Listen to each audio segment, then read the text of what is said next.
د جرمني د بونډسټاګ د غړو شمېر ولې ډېریږي؟ د جرمني په پارلمان یا بونډسټاګ کې د غړو شمېر ثابت نه دی. د دې کار لامل څه دی؟ دا ځکه چې د جرمني په پارلماني ټاکنو کې د اوبهنګ منډاټه په نوم یو قانون پلی کیږي.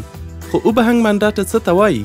د ټاکنو پر مهال د لومړۍ رایې په وسیله یو سیمه ییز نوماند کس ټاکل کیږي. که څوک کافي رایې ترلاسه کړي د مستقیم وکالت یا ډیریکټ منډاټ له مخې په بونډسټاګ کې یوه څوکۍ ترلاسه کوي. دوهمه رایه په بونډسټاګ کې د ګوندونو ونډه په ګوته کوي. د بیلګې په توګه که کوم ګوند د دوهمې رایې له مخې اووه سلنې رایې وګټي په بونډسټاګ کې به 42 څوکۍ ترلاسه کړي. که همدې ګوند د لومړۍ رایې له مخې 54 څوکۍ ترلاسه کړي وي کولی شي بونډسټاګ ته 12 اضافي کسان ولیږي. دا 12 استازي د اوبهنګ منډاټه له مخې لیږل کیږي. البته دا چې د ټولو ګوندونو نسبت د دوهمې رایې له پایلو سره برابریږي، نور ګوندونه هم د برابرۍ د حکم یا اوسګلایخس منډاټه له مخې اضافي استازي پارلمان ته وړاندې کوي. په پایله کې د بونډسټاګ لپاره د پلان شوو 598 څوکیو د استازو شمېر ډېریږي.